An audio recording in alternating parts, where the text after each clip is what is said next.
Caso se volte o olhar, em retrospectiva, para o desenvolvimento do MEPRO moderno e seu ocasional cintilar em discursos filosóficos, jornalísticos e poéticos, é evidente que as lutas generalizadas por reconhecimento envolvem as sociedades de massa mobilizadas em permanentes processos de dinâmica de grupo selvagem. Estes são mais poderosos quanto menos possam ser expressamente discutidos e compreendidos em regras cênicas. Sua interpretação, moderação e catarse, como se reconhece facilmente, não vão bem, porque sob condições até hoje válidas são percebidas intervenções nesse campo mais como parcialidades altivas do que como intermediações, como provocações inoportunas e não como chances de esclarecimento.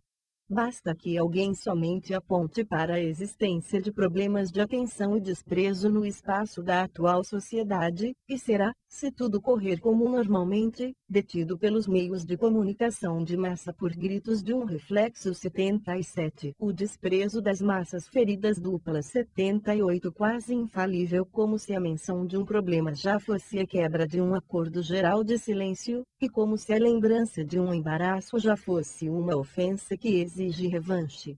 Constatar isso é apenas uma outra maneira de dizer que todas as maneiras conhecidas de filosofia social fracassam diante do problema nevrálgico da sociedade moderna, o conflito entre horizontalidade e verticalidade. Os filósofos só fizeram adular as sociedades de modo diferente, trata-se mais bem de provocá-las. No entanto, até agora quase não se explicou como um uso terapêutico esclarecedor das tensões existentes e seus fluxos e escoamentos poderia dar certo. Os princípios de práticas descobridoras e transformadoras de natureza estética, terapêutica e espiritual permanecem subculturalmente bloqueados até nova ordem. Indubitável parece ser apenas que sem ligações sensíveis do humor com a justiça perante nervosas massas de problemas nenhuma catarse poderá ser alcançada. A estrutura complexa do próprio desprezo moderno, que sempre aparece como desprezo desprezante desprezo desprezado, faz aproximações com o campo contaminado do inseguro narcisismo de massa e das ambições feridas da elite, bem como de seus cruzamentos entre si, tão difíceis quanto perigosos. O que psicoterapeutas chamaram de intervenção paradoxal, a que se poderia facilmente comprovar como intervenção fatal. A Guerra Fria tem um de seus modelos psicodinâmicos na luta permanente e obscura das necessidades de validade nessa guerra quente, das ambições e do inquieto desejo pela abundância reconhecida.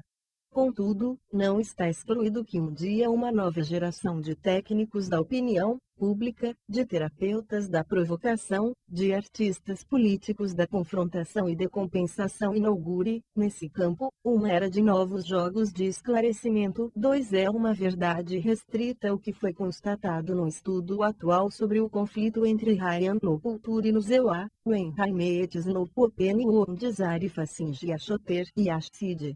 Moving between confidential despair, suspects teoter to represent TTS LAC 3, 1. Verange Volmer, Eiser Frieden. Obergewalt, Mastin Civilization. Colônia, 1995, 2. Insistemos que o maior pensador da mídia do século XX, Marcel McLuhan, que também produziu efeitos extraordinários como performer da teoria e retórico terapêutico de massa, fracassou frente à defesa em bloco da velha Europa. Na Alemanha, atualmente um dos mais importantes ativistas nesse campo é o filósofo da performance Bason Brock, que não apenas apresenta uma prática intervencionista bem disseminada, como também dispõe de uma elaborada teoria da intervenção simbólica. Ver B.D. de R.C. de Cade. Kunst de Kultur der Soirjahre. Munique, 1993.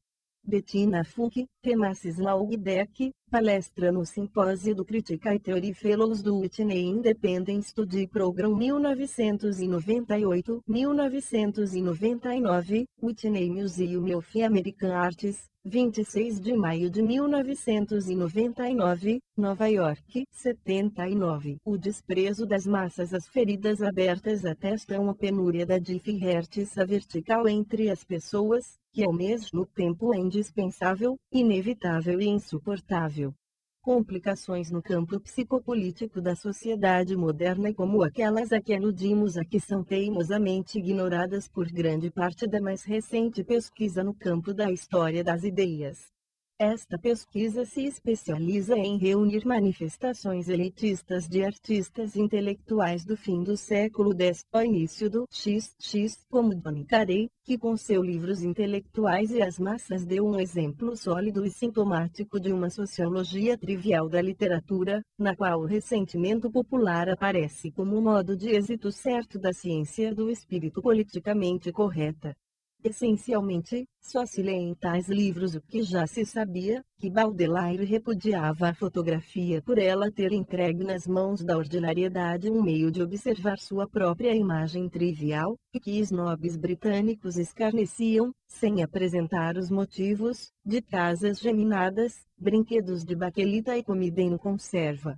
Autores de tais escolas costumam não ter a mínima ideia da tradição de discursos aristocráticos e da alta burguesia entre Maquiavel e Hegel sobre a plebe e sua transformação em povo.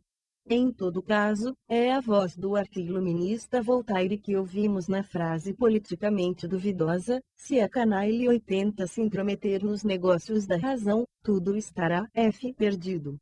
É a voz do defensor da República Alemã, Heinrich Heine, que escutamos no suspiro de artista. A aborrecida mentalidade do dia útil dos modernos puritanos já se alastra por toda a Europa, como um entardecer cinzento que precede um rigoroso inverno. E é a voz do iluminista Freud que se pode perceber discretamente quando lemos no seu texto de 1921, chamado Psicologia de Massas, e Análise do Eu. Nossa alma não é uma unidade pacífica, que se autorregula. Ela é mais comparável a um estado moderno no qual uma plebe ávida de divertimento e destruição deve ser violentamente detida por uma classe sensata, superior. Por mais empobrecidos que possam ser os mencionados textos preferidos dos jovens no que tange seu estilo e forma de pensamento, eles se deduzem, por algumas etapas de decadência, de um modelo espirituoso, mesmo que problemático, cujas fontes remontam ao idealismo alemão. Foi Johann Gottlieb Fichte que, como criador da teoria da alienação de tipo moderno, deu ao mundo uma interpretação sugestiva e de graves consequências de por que de tantas pessoas sem miséria reconhecível permanecerem abaixo de suas possibilidades, e como é possível que inúmeras não façam disso uma infla 80 e o desprezo das massas feridas do plasmação interna. Fichte comprovou que no fundo de cada existência indecisa e trivial é cometido um erro elementar de pensamento, erro, teimoso e incorrigível como a vida alienada, surgido da agueja, irrefutável tendência dos sujeitos de esquecer sua espontaneidade e produtividade original exigir-se compreender como isentente forças consequentemente como vítima e poderes externos. Não é suficientemente conhecida a opinião de Fichte de que a maioria das pessoas seriam mais facilmente convencidas de que são um pedaço de lava da lua do que uma frase que torna ilustre o modo de operação do pensamento vulgar ontológico. Ele descreve a aliança não cristã de autorreificação e autorebaixamento, confirmada pelo naturalismo embelezada, pela vaidade. Como se sabe, a noção de alienação fez escola em sua versão hegeliana e, por meio do marxismo, se tornou um fator histórico do século X. Ademais, onde quer que os momentos filosóficos do esquema de protoprodução, autoperda e reapropriação estão empalidecidos, ou não são mais levados muito a sério, a fórmula idealista ativista serviu a inúmeros autores para articular uma consciência de que as pessoas, da forma como aparecem, em regra não estão no alto. O barateamento do homem pelo homem é notado pelo idealismo como sendo um escândalo crônico. A ideia de alienação torna plausível a noção de que nas pessoas toda atividade e toda virtude de certa forma existem duas vezes, ora em apresentação vertical, ora em horizontal, ora autêntica, ora corrompida, ora como espontaneísmo distinto, ora como réplica barata. Jorge Bernard Shaw, em sua comédia Homem e Super-Homem e Superman, que também poderia muito bem se chamar A Domesticação do Super-Homem pelo Casamento, provocou a figura do histórico Dom Juan para confiar-lhe a tarefa de denunciar a impropriedade da vida eterna no inferno. Em Shaw, todos os mortos escolhem seu lugar no além, e naturalmente escolhem-no da forma que massas alienadas costumam escolher. Por isso o inferno, que oferece um compromisso entre cultura de massas e high society, é sempre muito visitado, enquanto o céu fica quase vazio, porque a maioria dos recém-chegados no além teme seu clima cético e sua luminosidade minimalista. Como um futuro diretor de programa da TV privada, o diabo recomenda as simulações humanistas superficiais, que tornam sua esfera atraente para todos os círculos, enquanto Dom Juan, candidato à alta cultura celestial, evoca a diferença entre Ryan Paul. Seus amigos, isto é dito para o diabo, são os mais entediantes cachorros que conheço. Não são bonitos, só são ornados. Não são puros, somente aparados e 82, 83. O desprezo das massas fortalecidos. Não são dignos, apenas vestidos na moda. Não são formados, só terminaram o college. Não são religiosos, são apenas inquilinos de uma cadeira de igreja. Não são morais, apenas convencionais. Não têm virtudes, são somente covardes. Não são sequer malvados, são somente fracos. Não são artistas, são somente cobiçosos. Não têm dignidade, são unicamente vaidosos. O diabo, evidentemente, como se tivesse lido Rorty, não se deixa mais levar por essas diferenciações. Como senhor da cultura de massas, ele tem na ponta da língua a resposta adequada: isto tudo é somente conversa fiada, repetição de coisas há muito ditas, frases distintas, das quais o mundo não tomou conhecimento. E mesmo que os vivos tenham se decidido contra a diferença vertical, o inferno não pode considerá-lo de outra forma. 84.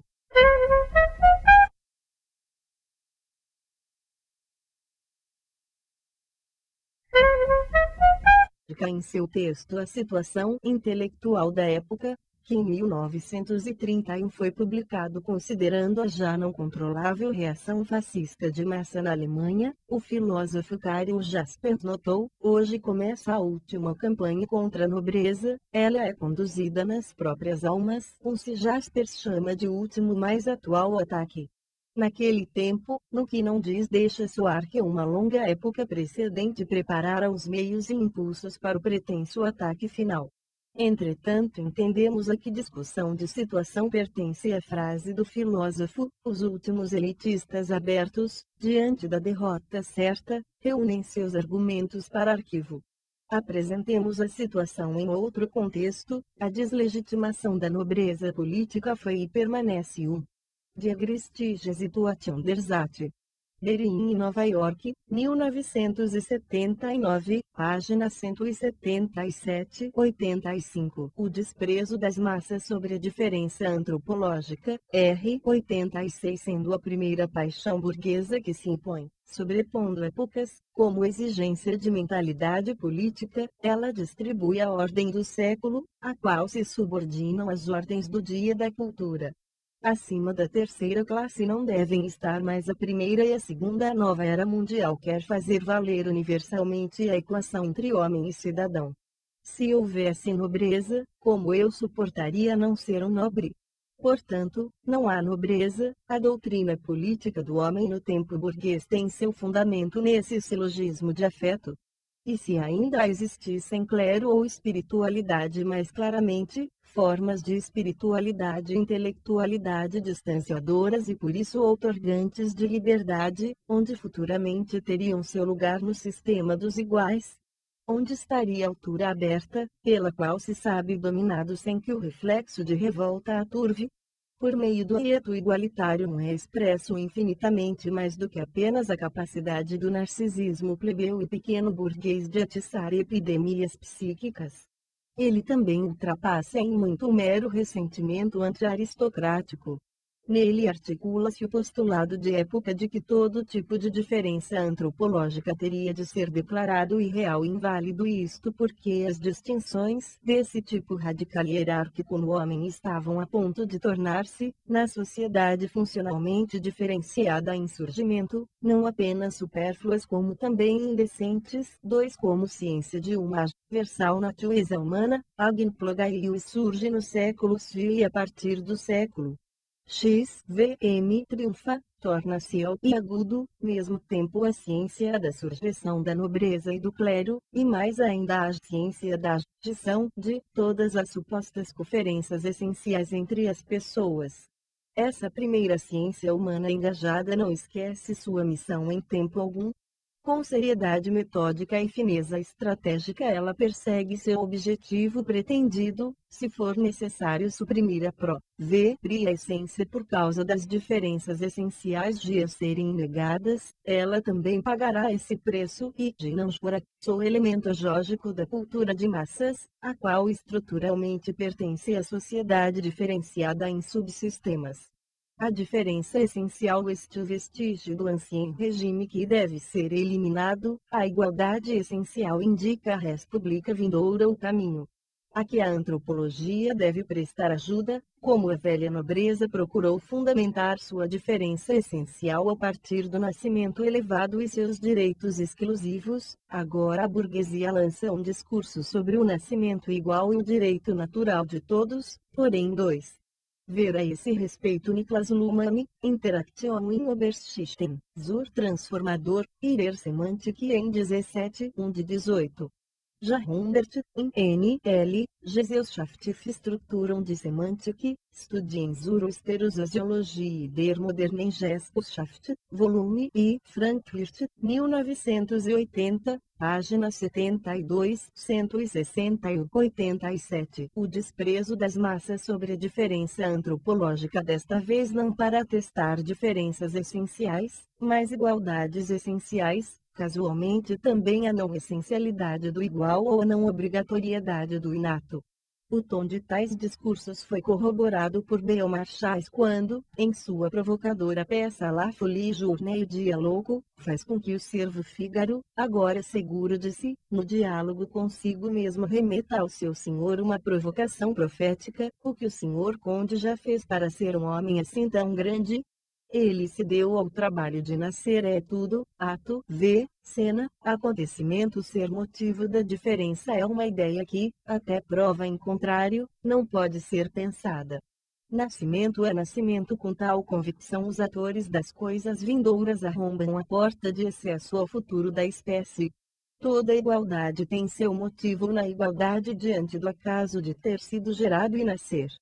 Sobre isso ninguém falou com mais clareza do que Pascal, em seu discurso aos grandes, vosso nascimento depende de um casamento ou, mais do que isso, de todos os casamentos daqueles de quem descendeis. Mas do que dependem esses casamentos? De uma visita ocasional, de uma conversa ao ar livre, de milhares de ocasiões imprevistas. 3. Se um estado de mundo expressão de Hegel pudesse perecer numa única frase, deveria mostrar-se nessas palavras, quaves os fait pour toute cela. Vos etes donella peine de netitri et rende plus o trabalho de nascer, na superfície esta é a palavra mais forte do mundo da igualdade pois quem é que não a teria tomado para si, e, ao mesmo tempo, é a incompreendida palavra básica de uma arte, ainda não aprendida, de expor as diversidades indisponíveis das pessoas à luz de seu trabalho para nascer e suas projeções biográficas e políticas. Mas de início não se fala de diferenças entre os facilmente e os dificilmente nascidos na fixação do discurso dos sujeitos burgueses. O fato de o próprio a grande cadeia de casamentos é forjada de puros acasos, que quem descende do acaso nunca terá nascido privilegiado. 4. Interfaces et urinam nascimur, este não será por muito tempo antigo suspiro pelos precários primórdios fisiológicos do tornar-se pessoa no afunilamento materno, a sentença torna-se 3. Penseis, seção L, artigo 12, Disconsulia Condition des Granas, editora B. Hans, Pensamentos. São Paulo, Martins Fontes, 2001, 4. Nietzsche foi o primeiro a ver um caminho de como o acaso pode ser reabilitado como motivo de nobreza. Urvo mais ou menos este é o mais antigo nobre do mundo, a todas as coisas o devolvi, eu a salvei da servidão da finalidade. Editora Brás. Assim falou Zaratustra, antes do nascer do sol. São Paulo, Martin Garrett, 1999. 89. O desprezo das massas sobre a diferença antropológica. 90. Agora axioma antropológico e lema na campanha contra nascimentos desiguais. Os acasos da apropriação e os canais de nascimento são resumidos numa única contingência comum. Vir à luz é tudo.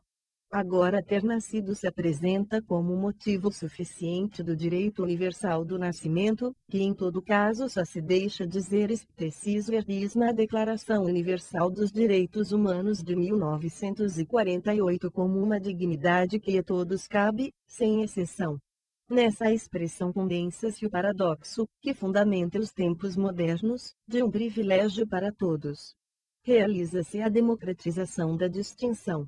Porque a todos cabe dignidade humana, todos podem levantar os olhos para todos. O homem tem em si mesmo a diferença vertical.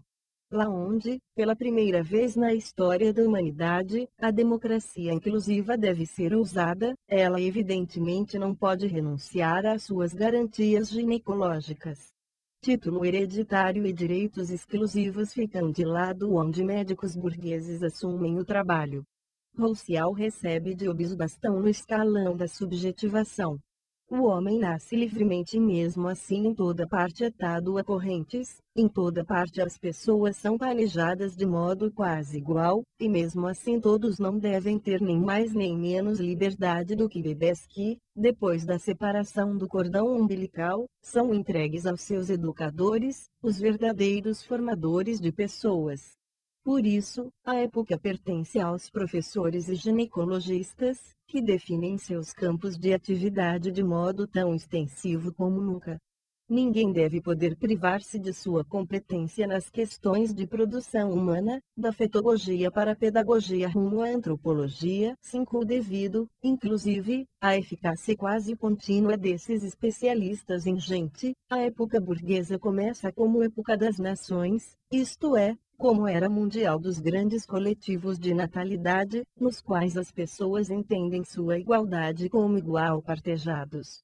Como recém-nascidos naturalmente idênticos no mesmo espaço natal. 6. Uma nação é antes de tudo um posto de maternidades, depois disso, primeiro uma rede de reservistas, em seguida uma rede de escolas primárias e secundárias, e 5. Já no século XVII novos pedagogos também estendem sua reivindicação de formação humana e nobreza, cujas práticas de educação de maneira alguma se adaptam aos modelos e métodos morais da formação burguesa. O teósofo e teórico do Estado Johann Joachim Becher, em um texto de 1669, atribuiu diretamente aos nobres o fato de educarem seus filhos meramente para serem bestas nobres. A Becher também remonta à expressão antropogogia, teoria da criação humana. 6. Sobre a relação entre nacionalidade e natalidade, ver deste autor, Versprechen auf Deutsche. Rede Alfdas Eigen Laney, Frankfurt, 1990, página 53, 67, capítulo 4, Civilização de cima e de dentro. Introdução à teoria da imigração geral, assim como zur W. F. K. Komen. Zursprachen Komen. Frankfurter Verlesungen.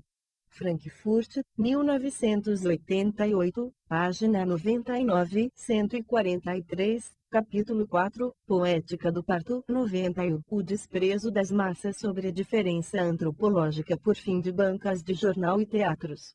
Mas a nação é sobretudo um posto de genialidade, aqui nascem grandes homens que não precisam mais de árvore genealógica que remonte até heróis e deuses, porque eles mesmos pertencem diretamente à natureza. As reações entre essas instâncias e algumas outras, sobretudo econômicas de moldagem e forjadura humana. 7. Produzem o efeito sociedade moderna.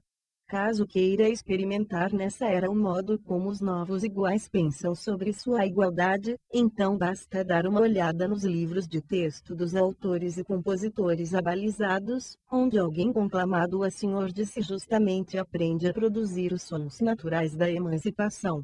Se indagado sem rodeios quem é você, ele responde sem pestanejar com Papageno, um homem como você. Caso se queira saber do que ele por fim gostaria, então retruca com leporelo, voglio far, o gentilhomem non voglio più servir. Ser pessoa significa agora se demitir do serviço e, com o serviço, da diferença encontrada, 8 o homem democrático descobre em si, sob o efeito do princípio da CM7. Ver Walter Seiter, Menschenfassungen. Studien zur Erkenntnis Politikwissenschaft. Munique, 1985. O autor, C.M., referência a Michel Foucault, lembra a noção condutora da moderna ciência policial, fazer de gente pessoas. 8. No início do século X, V.M. Jonathan Swift, em suas satíricas Pircatos Foros do pessoal doméstico, já havia elaborado regras, que literalmente entendidas, levam o criado à sabotagem do serviço, aliança de todos em relação a todos, reservas quase infinitas de misericórdia para cornir aqueles que são sobrecarregados e muito abastados. Quanto menos ele se deixa ofuscar, tanto mais deixa que o toquem. Quanto menos respeitoso é, tanto mais causará impressão. 9. Simpatia substitui a condescendência.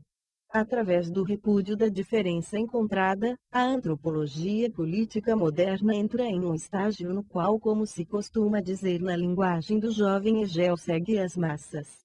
Recentemente, Alain Finkielkraut, em seu livro A Humanidade Perdida, encontrou uma feliz expressão para esse momento.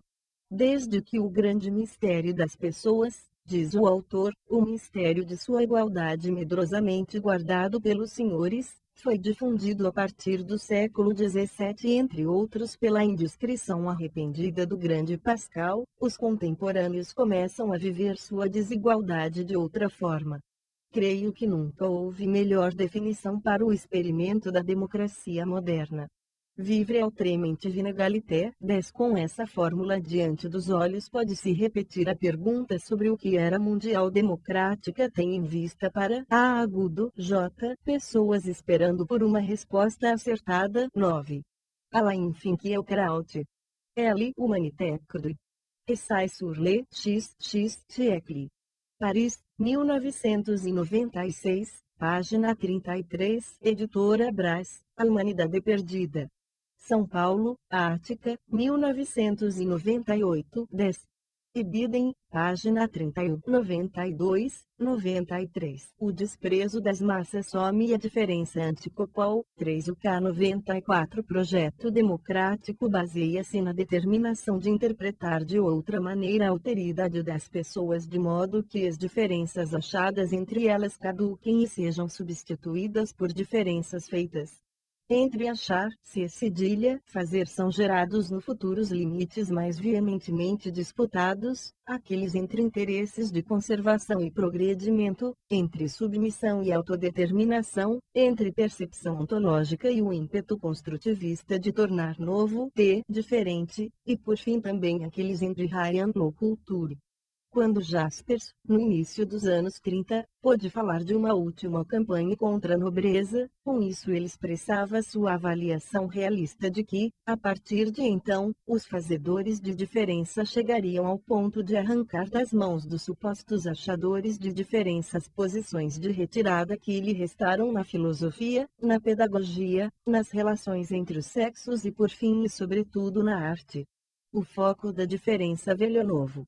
Eles chegaram a esse ponto porque esclareceram o argumento geral contra o achar diferenças na natureza até o ponto em que cada usuário pode empregá-lo após pouco treino, não importando o que seja apresentado como encontrado existente na natureza, pode ser desvendado como algo feito ou interpretado pelos próprios interessados, toda diferenciação recai sobre o diferenciador. A partir de agora realmente não existem mais fatos.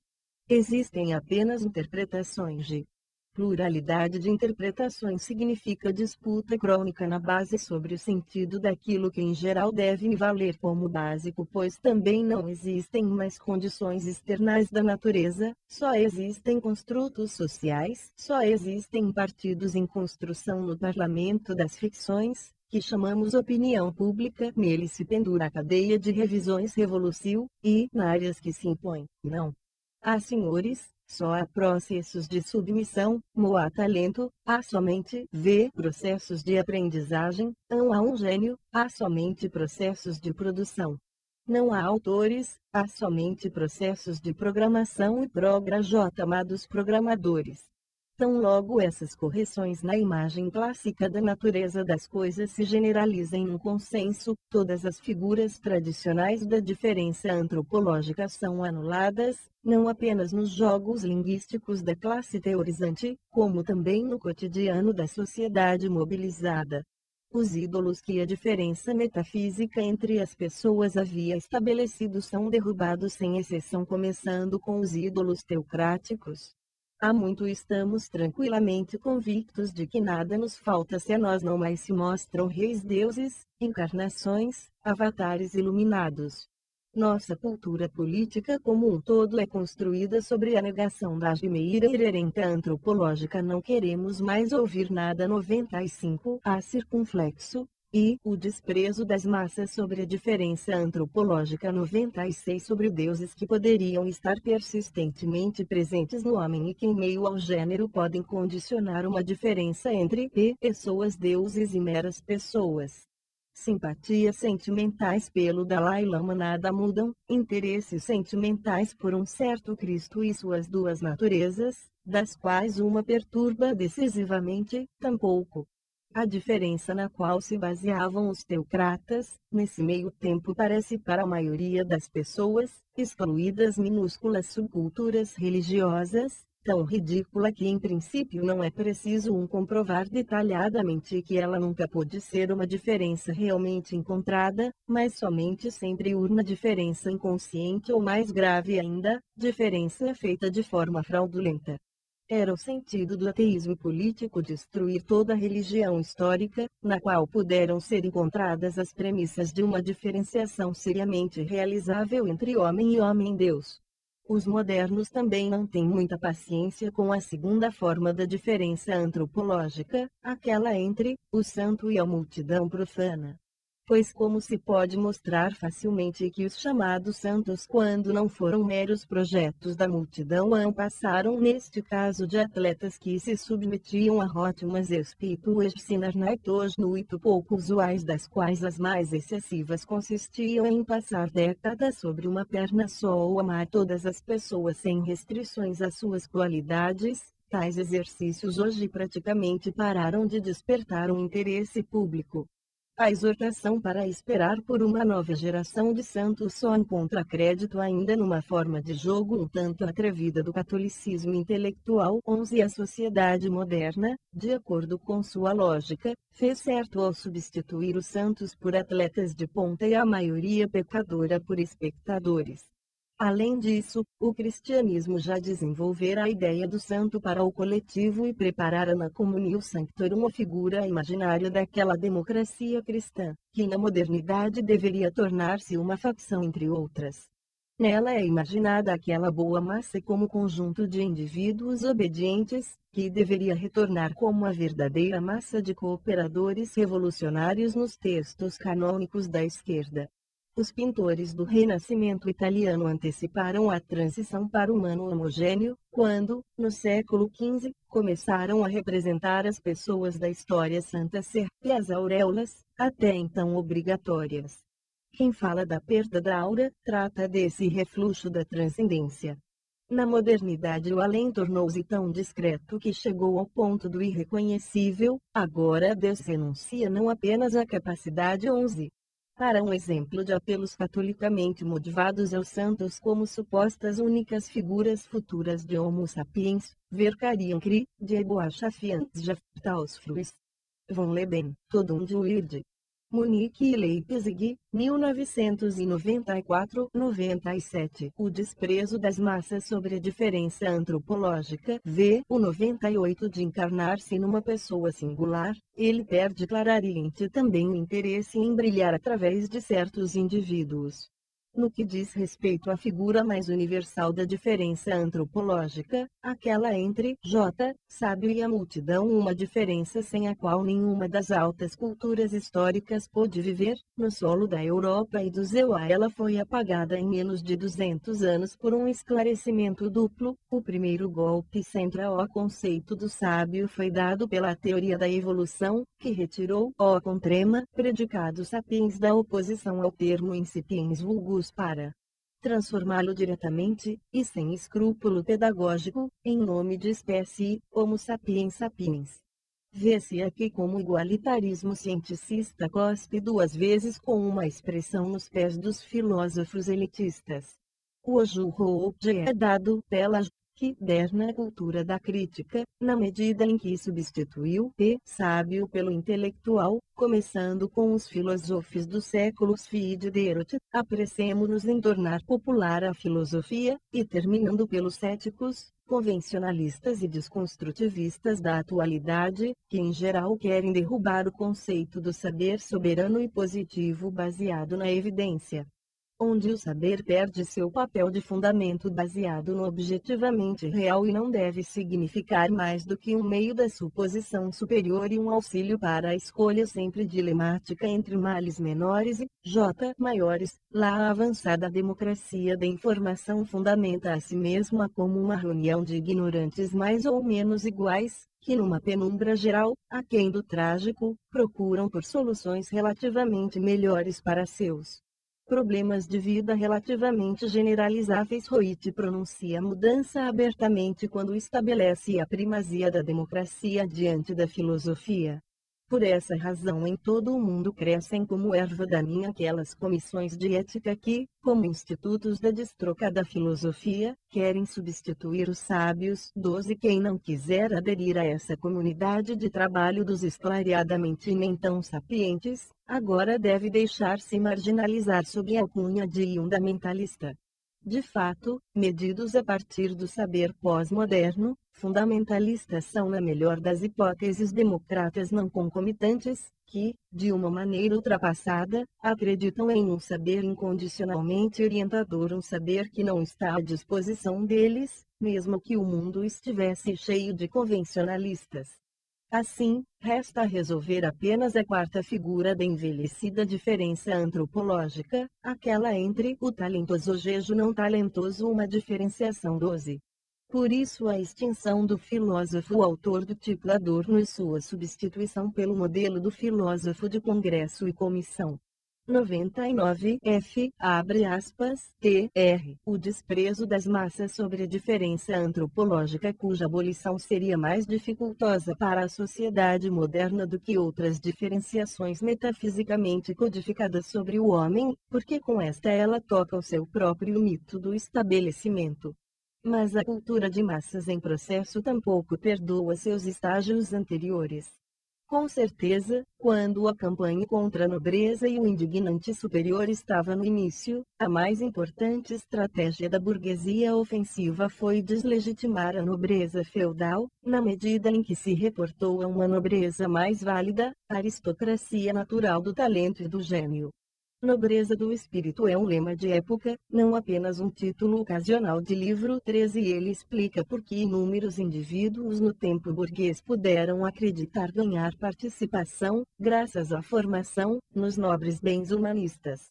Além disso, ficou visível que a mera nobreza hereditária, medida de acordo com a formação, muitas vezes não passou de um barbarismo consciente de seus modos. No caso da aristocracia inglesa, particularmente, seu caráter pré-alfabético foi muitas vezes atestado. Assim falou o Duque de Gloucester a Edward Gibbon por ocasião da publicação de seu livro Declínio e Queda do Império Romano, de novo um maldito livro grosso, não é? M.R. Gibbon. Rabiscos, rabiscos, sempre rabiscos, não. 13.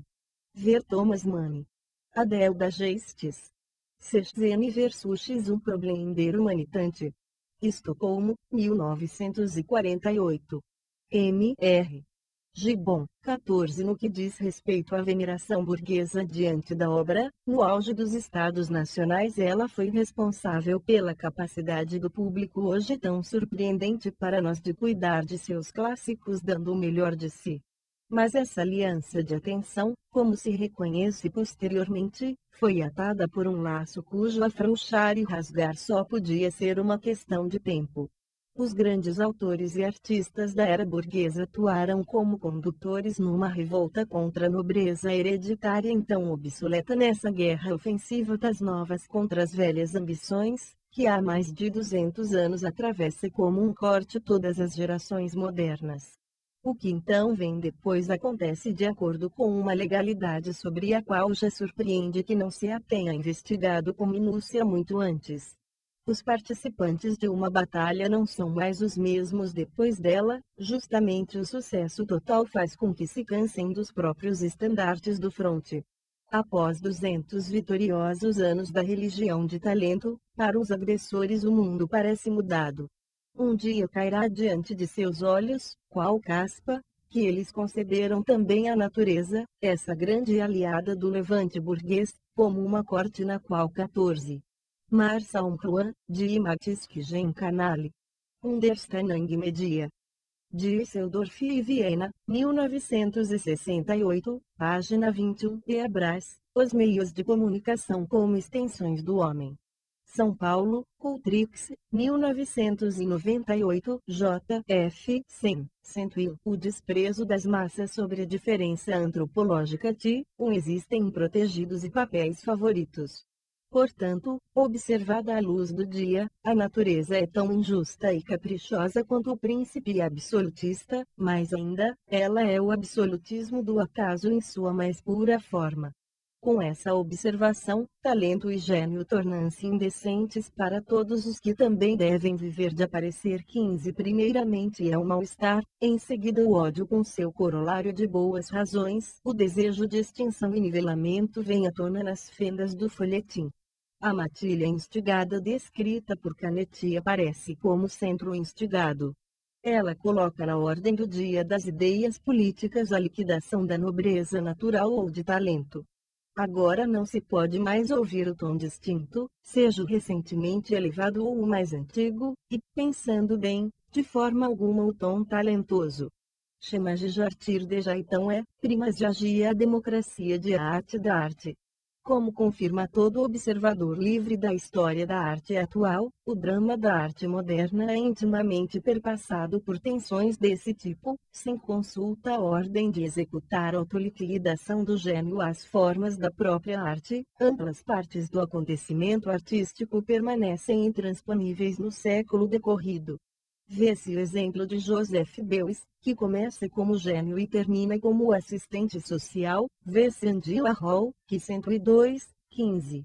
A formulação é de Niklas Luhmann transforma cedo demais seu talento em fazer arte para o de fazer dinheiro, e com isso cumpre o critério da popularidade da maneira que pode fazê-lo um astro da falta de sujeito, e vê-se sobretudo Marey Duchamp, sem concorrentes como artista do sintonia do século, porque emancipou do talento no ateliê a arte de expor quase obras infinitamente interpretáveis e, com maior presença de espírito do que todos os outros, com um sorriso budista nos lábios, forneceu a prova de que aquilo que agora importa se alcança melhor quando não nos deixamos iludir por muito mais tempo pelo fetiche do talento. Talento, como até agora ele é entendido, só incomoda. Para aquele que o possui ele não passa de uma armadilha, para aquele que o possui, somente um aborrecimento. Genius Gurhome. Assim que isso foi escrito, em princípio alcançamos clareza sobre as premissas da cultura contemporânea e podemos nos voltar agora às conclusões. Entendemos que as lutas culturais nas sociedades modernas eram mais do que os reflexos semânticos de conflitos sociais, sejam eles lutas culturais e de sexo, sejam atritos entre culturas de maioria e minoria ou tensões entre poderes eclesiásticos de mentalidade e secularismo ofensivo. 16 Elas também representaram mais do que 16. Pertencem ao mesmo plano as lutas culturais também registradas ou prognosticadas por Peter Glottis no Capitalismo Digital, especialmente no fronte entre a classe rápida e a lenta. 103. O desprezo das massas às projeções culturais da Guerra Civil Mundial. 17. Entre os partidários da ideia de liberdade ou a ideia de igualdade, guerra que constitui o mais abrangente acontecimento conflituoso do século XX. Mais do que isso, mostra-se que o fenômeno da luta cultural como tal é a disputa na qual se discute sobre legitimidade e origem das diferenças em geral. Assim como na metafísica Gelissa viu-se perturbada pela questão sobre a origem do mal, a sociedade secular viu-se perturbada oi, saber de onde deve tomar suas diferenças. A J. L. I. N. 104, 17. No sentido da reconstrução de Dandiner.